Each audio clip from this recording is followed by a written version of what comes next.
Welcome to the show. This is your host, June Archer. My next guest really needs no introduction. He is an international superstar, recording artist. Please welcome to the show, Sean Paul. Hey, Sean, Salute, bro. as we would say, man, wagwan. Yeah, man, every time, man, it's all good. I'm good, Listen, brother. I'm giving thanks. man, I'm so happy to have you on the show, man. We're going to be talking about new single Dynamite featuring Sia and so many other things, man. First of all, I want to start by saying uh your new album that you dropped this year during the pandemic, Live and Living. Yeah. During this pandemic, man, how have you and the family been doing? And how did you even be inspired to drop the album? Because I heard the features on there, Buja's on there, Busy Signal, Easy, yeah. Serrani, so much more. How have God, you been thank you. doing, man, to even be able to be inspired to even create music throughout this pandemic? I'm somebody who looks at the positives no matter which corner you back me in. I'm like, okay, I can deal with this corner here. You know what I mean? So, yeah, the pandemic's been crazy. It's been, a shock to all our systems, to everybody's thought process. Mentally, it's been draining. It's been very challenging. And so for the first 5 months, I was locked off, especially because I have asthma. I was like afraid, to tell the truth. Didn't know what was really happening. And then after those 5 months, I started to mess with my drum machine. I literally stayed at my house for about 5 months. Didn't go nowhere. And then I started to mess with the drum machine. I started to just have a few ideas and pick up some ideas that I'd already started, before 2019. And then those ideas were supposed to be me producing some singles to be in the local dancehall market. Just a couple singles, one with Squash, one with Left Side. And then the work that we started to do at the studio, it was just like me and about 3 people.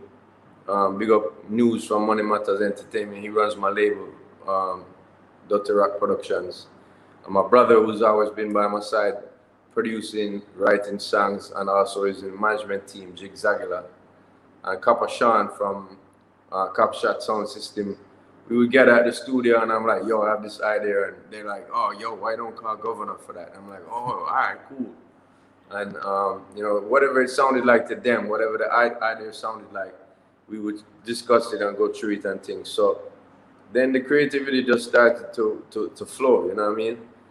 Songs with Bugle, songs with Skillibeng and Massacre, songs with, intense people who I'd never worked with before, never really even seen, just heard about them through their songs and seeing them on the net.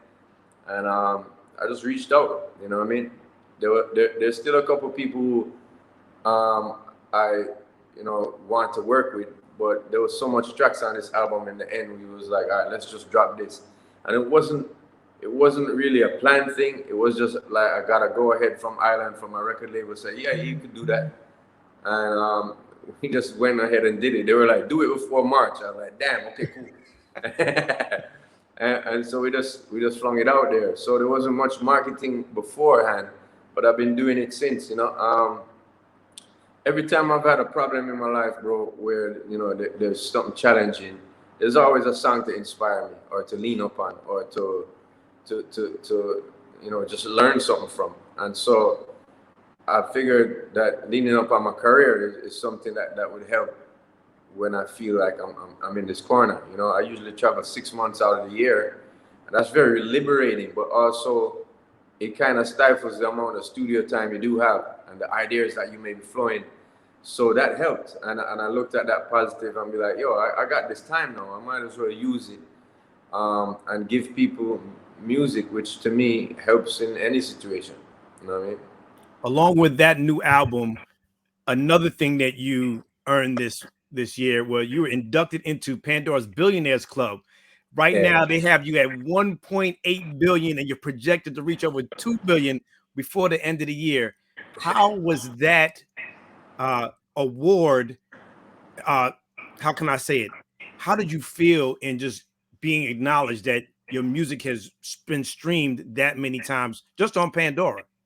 Yeah, it's an amazing feeling. A lot of people, or even over the time period, it feels like, you know, since 2000, 2001, it feels like, you know, USA kind of was like not interested in me anymore, in my career anymore.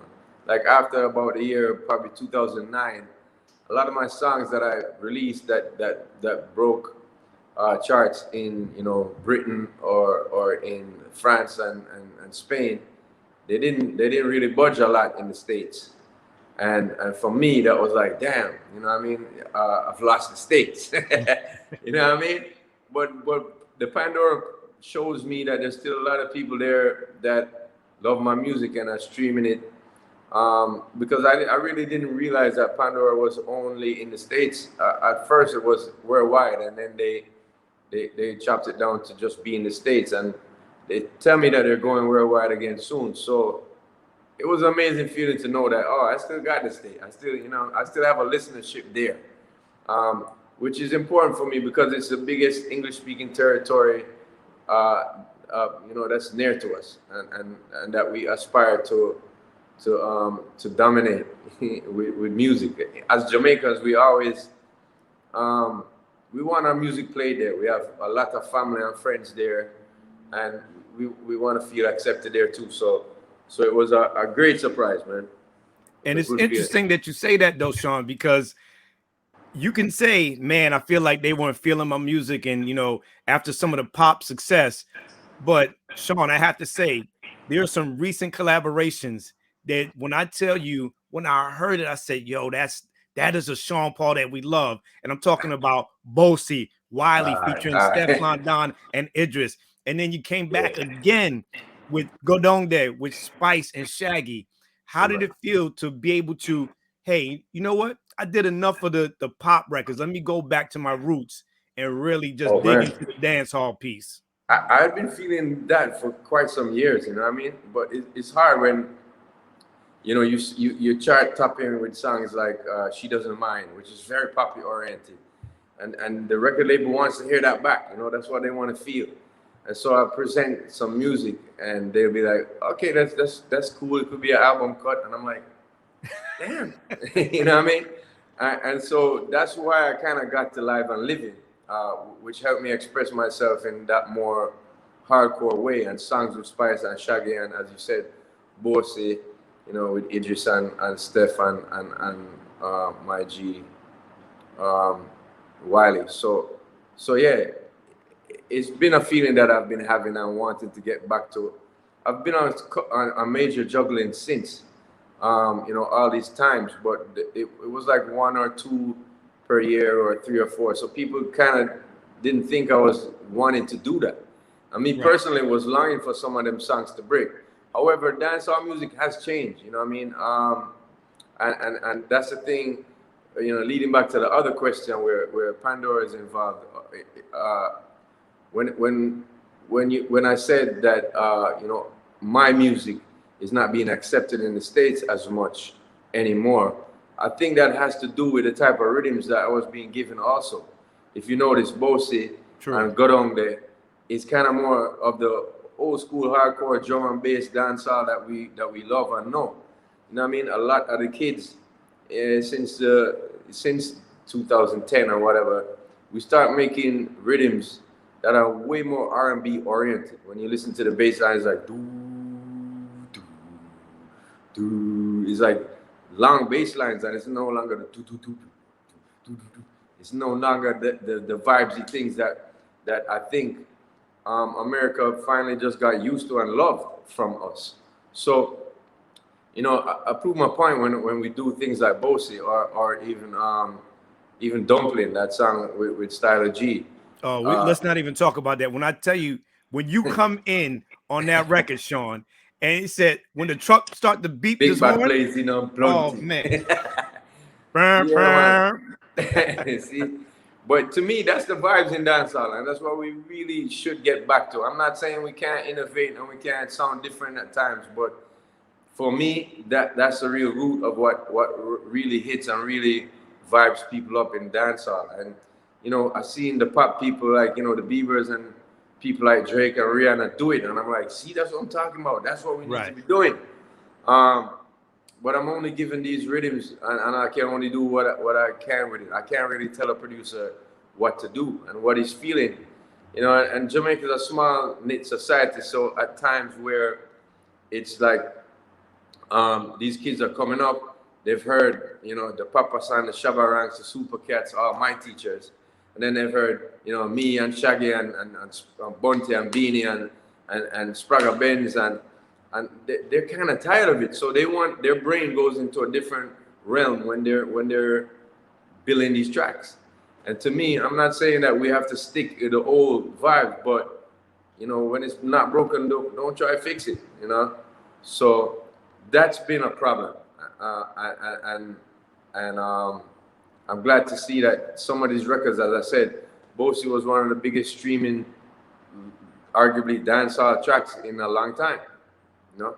So let me ask you this then.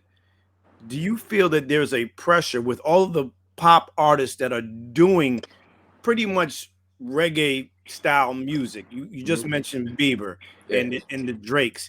Do you feel like there's a added pressure for someone like yourself to make sure that when you do it, it's got to be authentic, because you're competing with these people who aren't really from the culture of reggae and dancehall and what it really stands for, and how it began and what it really represents?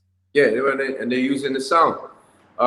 It's not a pressure. It was just like, damn. Well, I love to see it. I love to know that Bieber was inspired by that, but I would love to hear him say that, not just, oh, I like island music, but yeah, dancehall is the shit to me. Excuse me, but you know what I mean. I would love to hear them say that. I don't hear them much, and that's why accolades. I mean, take off my hat to Rihanna, because she's been the one saying, I'm doing a dancehall album. You know what I mean? Right. When people like Cardi B come through and say, I want my birthday to be celebrated with a dancehall theme, that shows love to the genre. That shows that these people really understand what that's about. But when you're just gonna do a song that's really dancehall oriented with the backbeat, and you know you're doing your thing over it, but you don't show those accolades, or you don't say that this is a dancehall single. It kind of burnt me away. It made me feel a little bit a type of way. You know what I mean? Because to tell the truth, if I did a Willie Nelson type track and said this is my latest single, there would be a lot of country and western people saying, "Nice country and western track, Sean Paul." You know what I mean? So to give the accolades, I would have to say this is a country and western single. I don't see a lot of them doing that, which was upsetting to me. However, the music gets bigger. People are bound to be doing it from outside of where it was. You can see that by looking at hip hop. You know what I mean? It starts in the Bronx, then it spills over to Queensbridge, then it spills out, you know, down south and the West Coast, and then France and Germany and UK. So bro, you can't tell those people how to feel and how to do what they produce. You know, they feel the music. You gave them the inspiration. They take it from there. So it was a double-sided thing for me, like a double-sided sword. It was like, I can't cuss these guys off in the pop world, but right. I just wish that they would give the accolades. I wish that, you know, even organizations like the Grammy would see that and say, hey, but that's not a hip-hop single. That's not, you know what I mean? It's dancehall oriented. But the music is so closely related. Hip-hop, dancehall, reggaeton, Afrobeat, all of it stems from a lot from what we've done here in Jamaica in the dancehall circles. So for me, bigging up people like Sly and Robbie and Steely and Clevie is a must, man. Every day, every interview that I can, that people get in depth about the sound of it and whatnot, I have to big those people up, because they are the ones who said it and brought it to the level that a Bieber could hear something and be, I want a track like that. You know what I mean?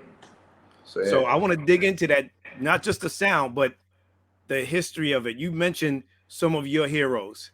I want to know who inspired you, because a lot of people may forget or may not even know that when you talk about dancehall, it comes from the DJ, right? Reggae DJ. Yeah. For you, who were those reggae DJs, or who were the dancehall artists that inspired you to even know that, man, I could do this and I want to do this? Every time when I was a kid, it's the favorite pastime of all students in Jamaica, to say a few lines from your favorite song, beat on the desk, and just talk to lyrics. And every time I did that, even if I spit Shabba lyrics, people would say, "Oh, you sound like Cat, bro." So for me, Super Cat's my father in the business. Love to see him get his shine the other day on the verses. But also Shabba Ranks, to me, those two were amazing people. Papa San was very technical, somebody who I just looked up to, the amount of lyrics he could spit at you at one time. At one point, Papa San was in the Guinness World Book of Records for the most words ever in a song. And I looked up to all of that. And one more DJ who was passed away, and his name is Major Worries. A lot of people don't know Major Worries. He's more he was more bubbling underground in the scene, and then he passed away. But people who really know about Shabba Ranks style, it kind of comes from what this kid Major Worries was doing.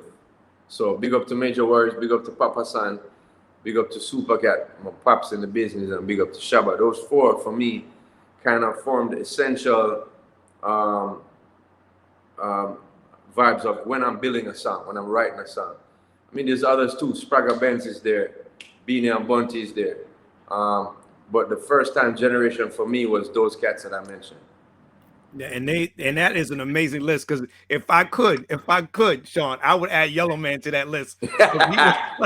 Yeah, he's a his G. imagery and what he actually brought to the genre was really dope. There's been so many collaborations that you've had. Beyonce, obviously, Dua Lipa, Becky G, Spice, now Sia. Has there been an artist, female artist, that you have yet to work with that you're saying to yourself, man, when I get on the track with them, I think we could really make some magic happen? Is there a female that you have not yet worked with that you would love the opportunity to do so? Yes, bro. I keep saying Alicia Keys in that segment. Everybody who asks me that, it's been for more than 15 years I've been saying Alicia Keys. I've always wanted to hear her do a more hardcore reggae track. And to tell the honest truth, about 4 or 5 years ago, Swiss Beats sent me a track, and he's like, "Yo, this is for Alicia album. It's reggae." And I was like, "Whoa!" And I was waiting on them to send me the track to do something on. They had sent me the song, and I kept linking back, and the communication stopped. So I don't really know what happened, but I still revere the both of them. They're Swiss is an amazing producer, artist himself. But Alicia Keys, when she sings, I feel her soul. You know what I mean? At first, I never even heard her music. I was washing dishes in my kitchen, and the TV was on, and I looked up and I was like, "Who is that beautiful woman?" When she had the braids, she was singing "Falling," and I turned it up, and I was like, "Whoa!" Just the old school sound with the piano, and it was sounding fresh and new at the same time. I was enthralled by it, and I still want to do a song with her one day. You know what I mean? Just like I could put that into the universe. That's gonna happen. Yeah. Just like I could pinpoint Sia and me have a good vibe. Where the chemistry from the first song was amazing, and everything she does, I feel Sia's voice, man. She's dope, and so I knew this one was gonna be something special as well. You know? And I read that your mom is the one who got you to just pay attention to Sia. How did that happen? Like, how did your mom catch that vibe to tell, "Hey, Sean, I need you to pay attention to this young lady"? Like, how did that happen? Oh man, from as a kid, my mom used to sing in the car while driving us. She used to actually be in a band for a short time when she was a kid, when she was a teenager, and sing songs. You know what I mean? And her type of music is the Beatles. She loves melodies and harmonies, and she loves like people like Cat Stevens, very important artist to her. And she schooled me on those musics back when I was a kid, you know what I mean? Simon and Garfunkel, Neil Diamond, people who sang ballads and sang songs that people could sing out, you know what I mean? Very, very dope melodies. And, when I turned about 10 or 12 years old, I was like, "Mom, check out Shabba Ranks, check out Super Cat, and this the shit," you know what I mean? So she started to be like, "Oh, okay, cool," and check my music out, even with the music I loved out, and even with people like the rock music that I like Nirvana. To me, it was a different feeling from the the big hair bands. It was really grungy, as it was grunge rock, but it was something that I liked. I felt it a lot more. And she was like, that does remind me of the Beatles, the melodies he's using and whatnot. But since then, I've been schooling her on music. So yeah, she came out now saying to me that, you know, at the time she was like, yo, you know this girl Sia? And I was like, you mean Psy? You mean Gangnam Style Psy? Because I didn't know who she was talking about. She's like, no, there's an artist called Sia. She's dope. And I'm like, I don't know what you're talking. Sia, you sure you're not talking about Psy? Like, are you pronouncing it right? Are you spelling it right? And then she brought up Chandelier. And I was like, oh, I know that song. But I really thought it was Rihanna for some reason. I know that she's written songs for Rihanna, so maybe the sound was just kind of connected that way. Or I heard her through Rihanna at the time. You know, she wrote Diamonds and a couple other songs for Rihanna. So for me, I was like, damn, I know this song, but I never knew the artist. I wasn't paying attention. So she schooled me on that, you know what I mean? After all them years, I was 30 something. And I was like, yo, Mom, you schooled me. So she was like, listen, and she was singing Chandelier, and I was like, yeah, it's dope. A few months later, my manager said to me, yo, would you consider to do a song with Sia? And I was like, you mean that the girl who sings Chandelier? Yes, definitely do it. And they sent me the remix, and I hit it up as quick as I could. And I was proud to be able to go to Mom and say, Mom, look, I got this show with Sia now, you know what I mean? It's cool. No, that's awesome. But do me a favor. I want you to take me back to that 10-year-old Sean Paul, right? Okay. Saturday morning, Sunday morning. What was Mom doing? What was she cooking? And what was playing on the stereo? Just take me back to that moment. It's more like Friday night, Saturday all day, Saturday night, listening to the radio, JBC, you know, listening to I guess Fame FM had started by then, or RJR, you know what I mean? And they just played the latest stuff that we was all talking about at school. The latest Shabaranks, the Shakarimas and Pliers, the who else can I big up? Dirtsman, Papa San, all these names, all these people. It was a vibrant, you know, Tiger was very huge to me. Peter Metro.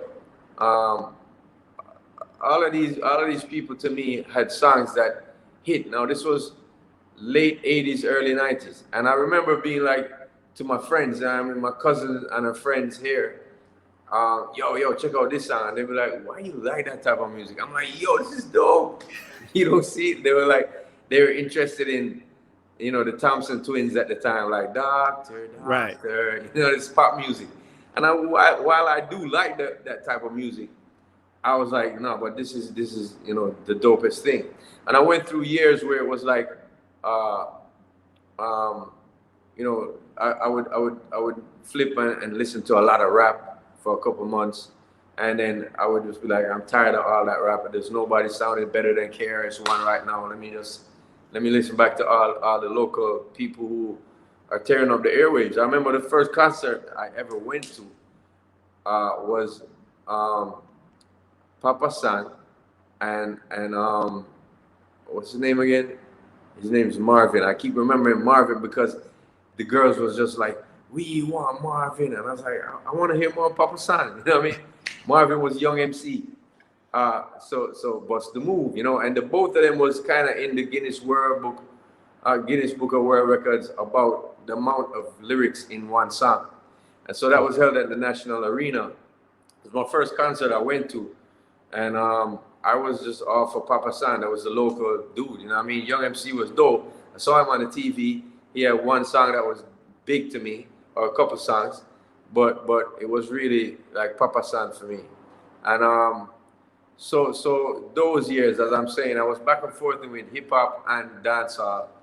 And growing up, I would say 86 to about 1991 was those years of me saying, this is the dopest music in the world, and I wish other people would know it. And then about 91, 92, I thought I was going to be a producer. I was like, you know, I've seen Steely and Clevie on the TV, and they're talking about how they produce through a computer now and a keyboard, and it has all the sounds in it. They don't need a band anymore. And I was like, yo, Mom. So she's like, yo, she sent me to sent me to piano lessons, and I was like, no, I don't want to be piano lessons, bro.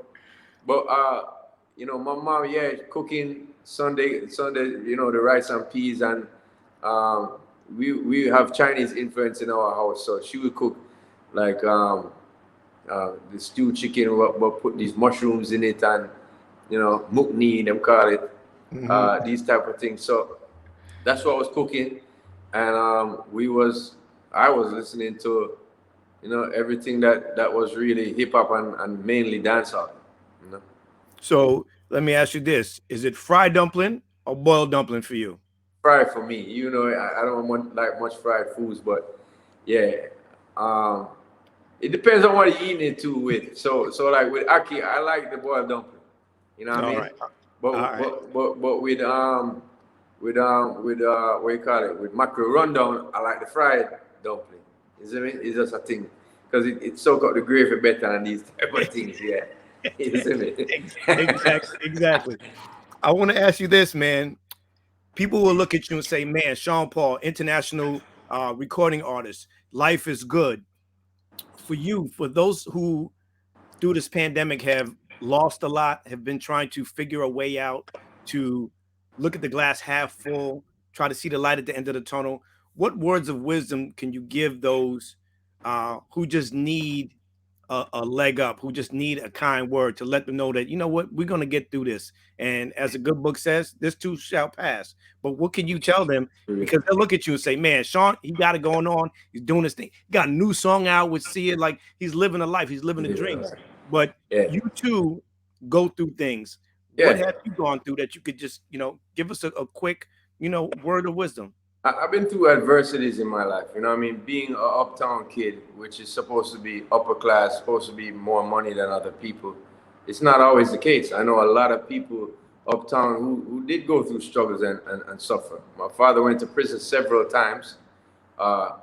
People uptown deemed him a troublemaker, but all he was trying to do was hustle, and make something a little better than it was. I remember times driving in a car where it's like the Flintstones. There's like a big hole in the ground where I'm sitting, and you could see the road passing. And if it was wet, we had to put a piece of cardboard there, flying up at us. He had no brakes on the car. When we was going to a stoplight or intersection, he would have to run the sidewalk. Jamaican sidewalk have a little hill. He would have to run up on there and slow down the car a little bit. Those type of things are really embarrassing when you come from the area that I'm from. I went to a very prominent school. My mom saved all our money and made sure she worked hard to send us there, me and my brother. But we didn't have the same things as these kids. The Trapper Keeper folder. Like I had a big old folder from an accountant place, where she just got it for second hand. With the string on it? Yeah, she's like, you can handle that. And so those things were a little embarrassing. It was not ghetto life, but it was kind of hard to deal with where I was coming from. So I always felt like I was sitting on that on the fence, like, I'm in rich people town, but then, the less fortunate people is like, yo, bro, you ain't one of us either. And I just felt like I didn't belong for many years. My father going to prison was a big thing. I was 13 years old. He basically got a sentence for 15 years. And he spent 6, and he got out on good behavior, appealed, and he got out. And, but when I was 13, hearing that you ain't going to see your pops for 15 years, that impacted me. That's more years than I'd lived. And at the time, that sounded like forever. And I was crushed for a long time. I had no father figure to look up to. So I did look up to my coach, who my parents also coached as a kid. He went to the Olympics. I looked up to swimming. I looked up to, people like Michael Jordan. He worked hard. He always won. And sports personalities and music personalities was who I looked up to. People who had the hits in the music and people who did well in sports.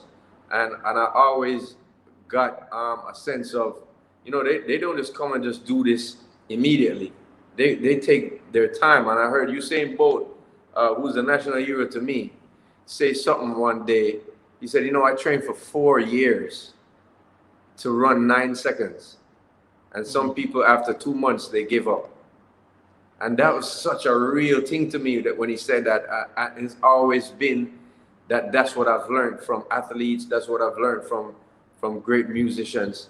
It takes time to be in the studio. It takes time to sit and do it. So with all that being said, I just want to encourage people and let them know that, no matter what you believe, which religion you are, what belief you have, I believe that you have one soul, and that soul is what's the word I want to use?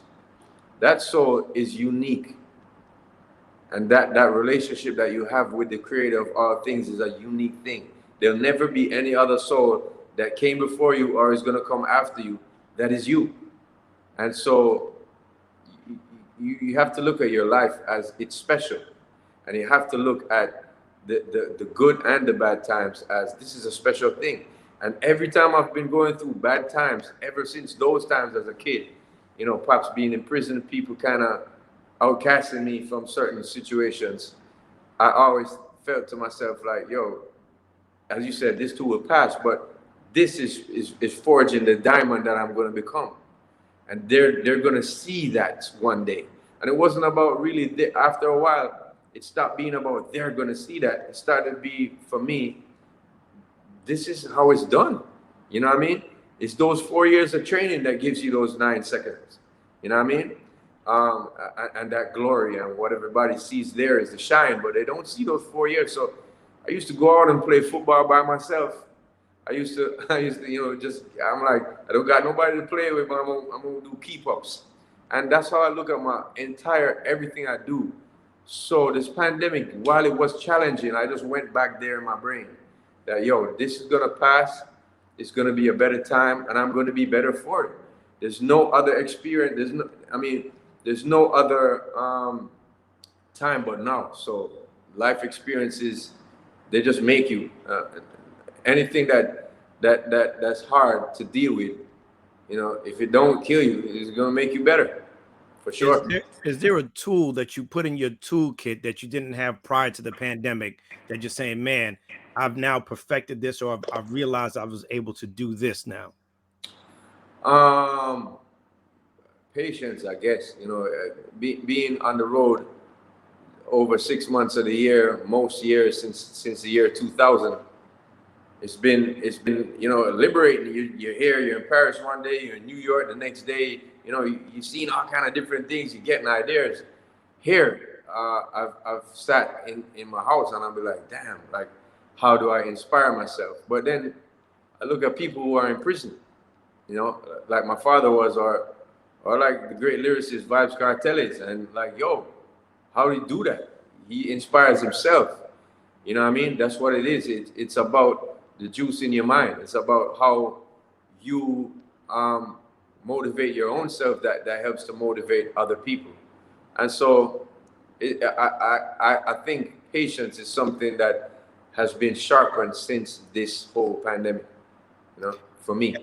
Has there been a Jamaican saying that your mother or your father used to say that you didn't quite understand until you got older, and you repeated it yourself, and you're like, man, I can't believe I just repeated something my mother used to say, and now I like, and it makes even much more sense now that I know it as an adult? Is it a famous or one of those sayings that you're like, man, she say that one more time?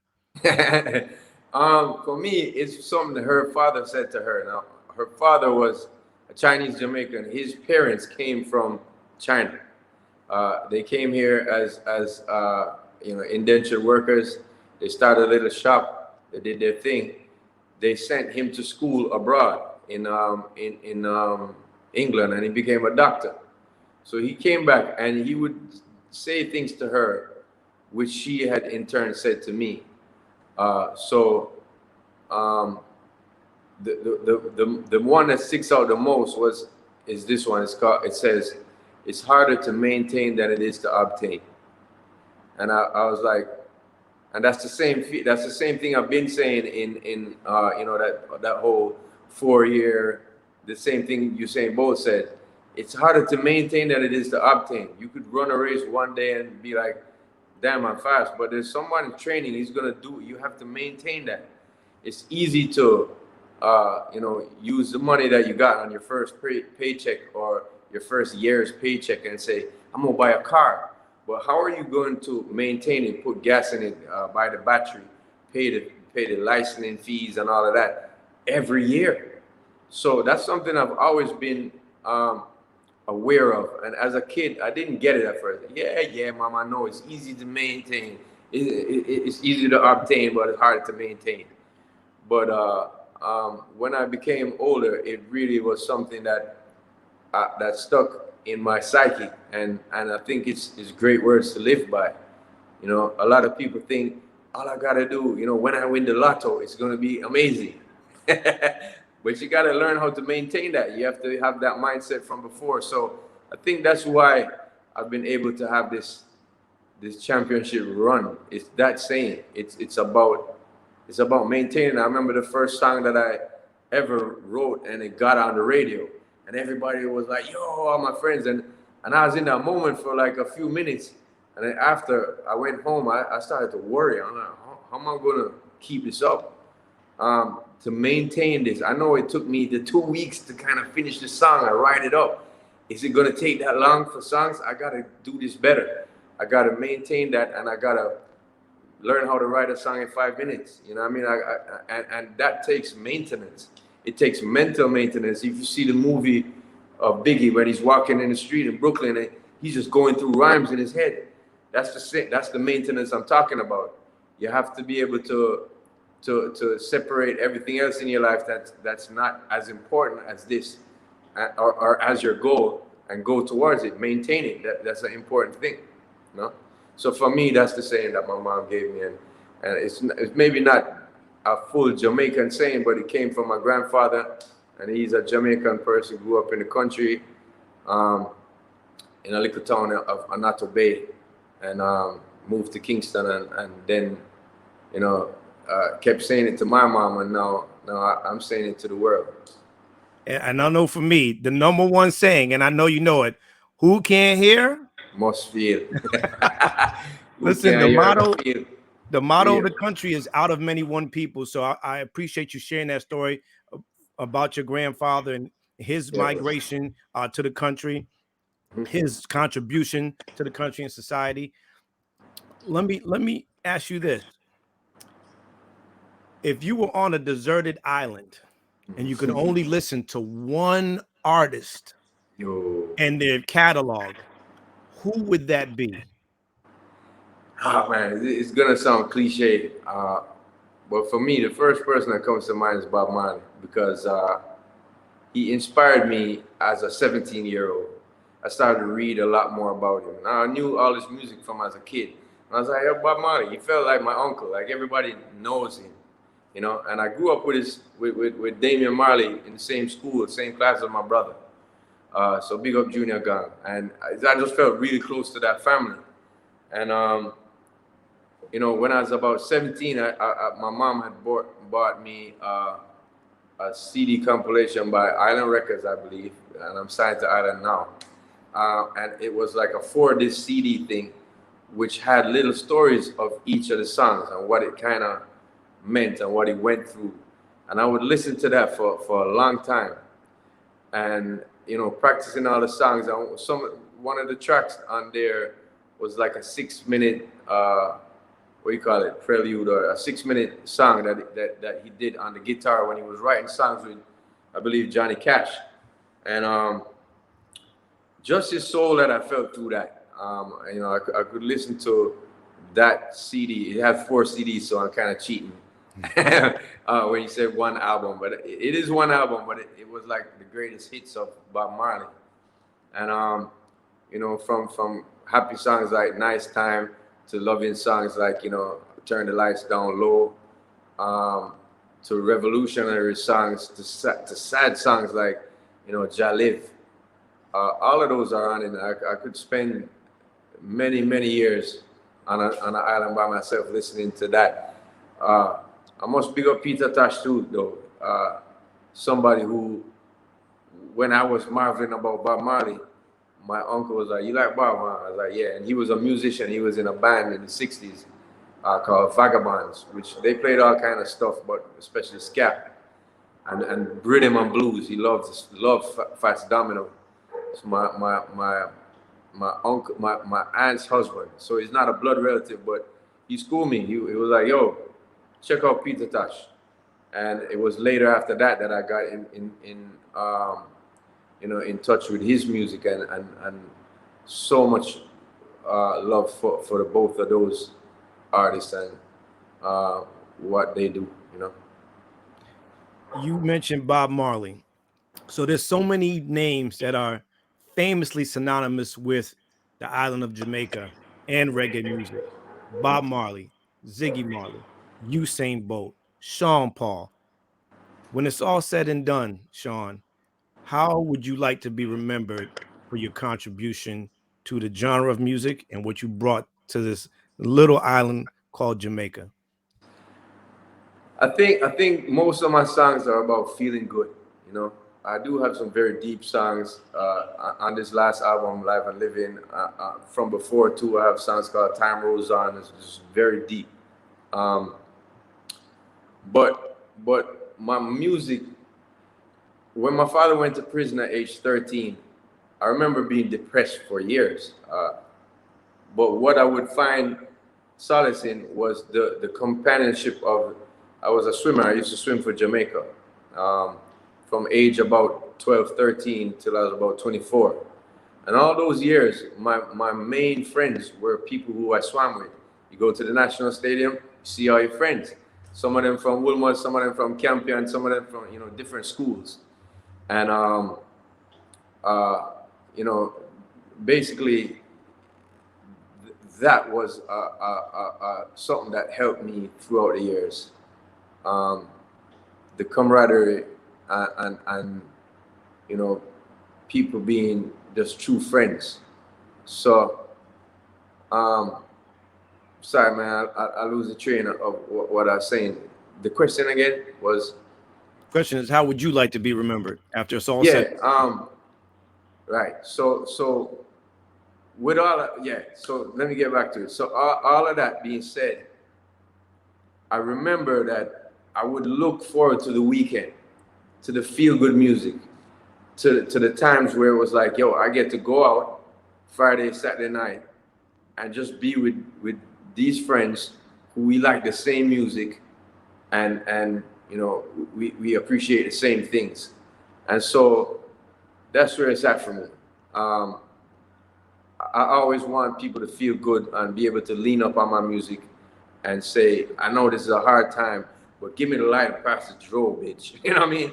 And lean up on the music, like yo, give me the girls like glue type music. All of that's feel good music, right down to Dynamite right now.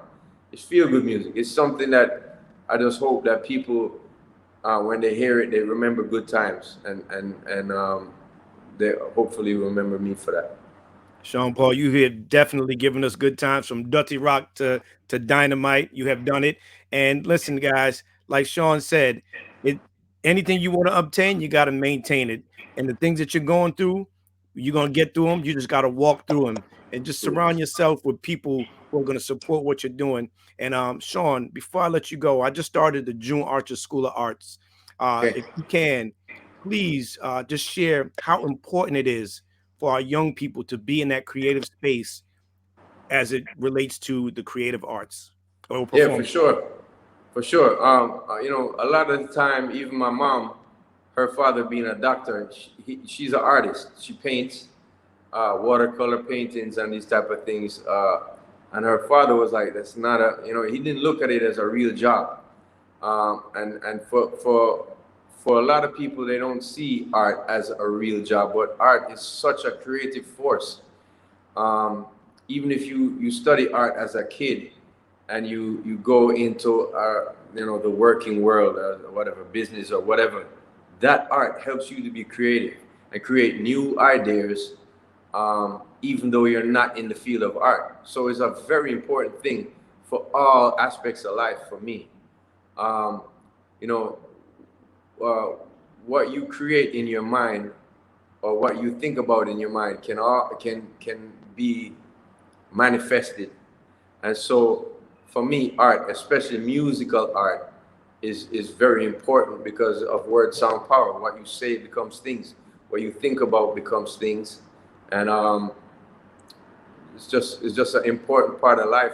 I don't think sometimes professional people or people who are paying the bills or people who are you know governing the country really I don't think they really give it enough what's the word attention and enough importance to know that these people can add so much more to life. For me, Steve Jobs was a creative business person. You know, he thought of different ideas on what people needed, and not just like, oh, people need this, then let's do this to sell it to them. You know what I mean? He created a whole thing out of his thoughts about what it could be. He saw it. He saw the computer, this dashboard that this guy was making in his garage, to be something else. He said this could be so much more, and that was from being creative and being an artist, so to speak. So for me, art's just very important. And big up to you for starting the school, bro. And yo, anytime you need me to do anything for the school and help along, I'll be there, man. I appreciate you. I appreciate you, Sean. Thank you much for joining us. Ladies and gentlemen, this is Sean Paul, new single out, Dynamite, featuring Sia. It is on every platform, and I can promise you this one is going to heat up the charts just like the one they did before this and all the string of hits that he's given us. So we appreciate you, Sean. We love you, bro. And keep doing what you're doing, man. This is June Archer, the Winner Circle. Thank y'all so much for tuning in. Peace. Appreciate it, man.